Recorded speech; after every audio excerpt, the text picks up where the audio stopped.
Tonight, on the record, Donald Trump, and nothing is off limits. From the evil mass shooting at a community college in Oregon to Dr. Ben Carson's sudden surge in at least one poll, and even this weekend, Saturday Night Live's spoof of Donald Trump. The current GOP frontrunner hitting hard on a wide range of topics. One thing is 100% certain. The billionaire businessman never shies away from speaking his mind. And a short time ago, Donald Trump went on the record. Donald, nice to talk to you. Hi, Greta.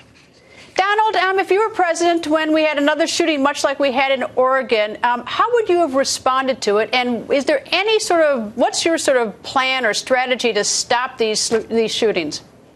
Well, Greta, I would have really responded by talking about mental health, because a lot of the institutions that used to be open are closed because of budget reasons and a lot of other reasons, but budgetary reasons mostly. In New York it happened, in California it happened, and they're closing a lot of these institutions where they take care of people that have mental problems. But I would have certainly talked about mental health as opposed to guns. The president talks about guns, and it's not the guns that do the shooting, it's the people, it's the mind that does the shooting. So I would have been much more focused on that. All right. Recently, you've gone after Senator Marco Rubio, and you've had some tweets about him calling him, among other things, Little Rube. So why is he in your sights now? Well, I think he's just fine. It's just that, he hit me because he wasn't doing particularly well in the polls, and he still isn't if you look at his numbers. But he was going after me because I was number one and continue to be, number one by a long way in the polls. And I can understand that. I mean, I can understand why he would. And I told people that he's weak on immigration, very, very weak on immigration, actually, which is a very sad thing. And I think that's one of the many things that people are liking about my candidacy, that I'm very strong on stopping illegal immigration, building the wall, and it will be built. It will be paid for by Mexico. Now people are understanding that's going to happen when they see the kind of money that Mexico is making from the United States. Now they're getting it. And the other thing is his voting record is horrible. If you look at his voting record in the Senate, he misses so many votes, much more than anybody else. So, I brought out these things, but I have nothing against him personally at all.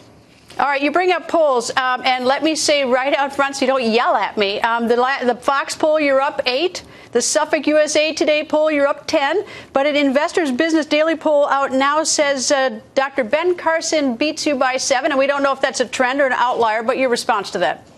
Well, it's the first time I've ever heard that, because actually they had a couple of polls where I'm at 35 and 36, and they just came out, too. So I guess they're all going to be different. But I never heard of this poll that you mentioned, actually, Greta. But I know that in one that just came out 2 days ago, I'm at 35, a big one. Or that's nationally.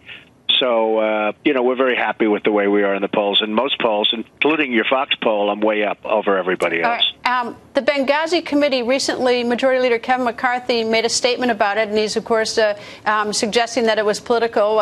Obviously, Chairman Trey Gowdy would disagree with him. But is the Benghazi Committee investigation of Secretary Hillary Clinton political, or is it legitimate, or a little bit of both? Well, I don't think it's political. His statement was unfortunate because they could turn it around, and I guess he's got a different reason or statement about his statement. But the truth is, that's such a serious event, and I think Trey Gowdy is very, very serious about it. So he could not be thrilled. He could not be thrilled with the statement that was made. But I think it was an unfortunate use of words, and hopefully that does not come back to haunt. Did you have a chance to see Saturday Night Live this past weekend? They had Secretary Clinton was a character there. She actually went and acted. And then they had a skit about you. Were you treated fairly by NBC? Right. Well, I think so. I mean, it was cute. It was fun. It was nice. It's a good show. I mean, I've been on. I've hosted it. And, it is what it is. I think it was fair. And it was funny. It's supposed to be funny. It was supposed to be a little bit of laughs, and it was. And they certainly had a lot of me in that show. That I can tell you. All right. What's your biggest disappointment with President Obama? Well, just that the spirit, if you look, so many mistakes. We don't have victories anymore. We used to have victories all the time, would be, having victory after victory. We have nothing. When was the last time on trade, on war? We can't beat ISIS.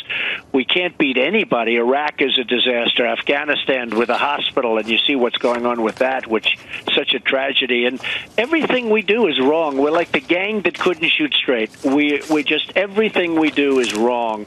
And, I say it, we don't have victories anymore. Do you think, is it ideology, or is it personality, or is it the fighting on Capitol Hill? What is it? Maybe it's management. Maybe it's lack of leadership. It's a lot of things. I think it's a lot of things all rolled up into one. But it's just not the way it's supposed to be. We should be this great country that's a great leader in so many different ways, including economically. You look at how some of these countries are just taking advantage of us, how they're taking our jobs. And you look at what happens with our military. We have this military that is strong in one way, but in another way we know it's getting weaker and weaker all the time. We don't have the General MacArthurs. We don't have the General Pattons anymore. I watched one of the top people the other day saying how tough it was to beat ISIS, and he thinks it's going to be a long time. And I'm saying, boy, George Patton wouldn't be saying that. MacArthur wouldn't be saying that. It'd go quickly. Believe me, it would go very quickly. And yeah, it's like we're in a different place, like we're living in a different world from what we used to. We need victory, and we don't have victory anymore. Why was President Obama seemingly surprised about Vladimir Putin sending his general into the embassy in Baghdad, I think it was on Wednesday, to say that they're going to start flying Russian planes in Syria in an hour? How did that surprise happen in your mind? Well, that's a perfect case in point. I mean, Putin was here. He was in this country, and everything was like fine. They meet, and in theory there should be no surprises. Then a couple of days later they leave and they send somebody in, a general or somebody, to say this is what we're going to be doing. How does that happen? And they start doing it. It's a lack of respect. All it is lack of respect. He doesn't respect our president, and it's purely lack of respect. I mean, he leaves them. They were together 2 days before, or a short time before, and all of a sudden they get this message that was shocking to everybody at the time. And it's not a question of what they were doing, but they had no idea that this was going to be happening. And pure and simple, it's lack of respect for President Obama by Putin. And so how do you get that respect? Because Putin's a liar. I mean, Putin has deceived us before. He has had very bad motives. So how does a president get that respect? Well, Putin's a liar, but Putin's leading, and Putin is somebody that people are respecting all over the world now, and our country is just the opposite. I mean, you get the respect. I mean, to a certain extent, you have it or you don't have it. You have that ability to get respect. You're a leader or you're not a leader. Now, you can hone those skills, and you can make yourself better. But when leadership, and I've seen it so many different times for so many years, you're either a leader or not. You basically have that ability or you don't have that ability. And we have a president that somehow doesn't seem, very, very sadly. I'd love if he was a great leader. I'd love if he were doing a great job. I mean, frankly, I want to see the country be great, beyond parties, beyond anything else. But it's not going to happen, and that's why I'm running for president. Donald, thank you very much for joining us. Thank you very much, Greta.